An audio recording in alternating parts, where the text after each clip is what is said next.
Lot number 80 in the toy sale, and it's a French Dinky Meccano set. Again, generally good condition.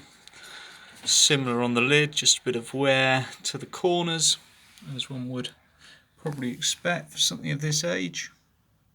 Bit of a crack along the right hand bottom edge there.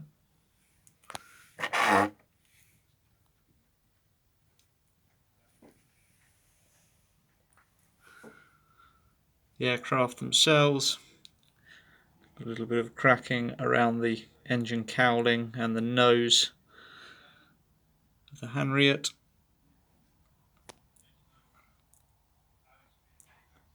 Other than that, they're all quite good, other than a little bit of paint wear.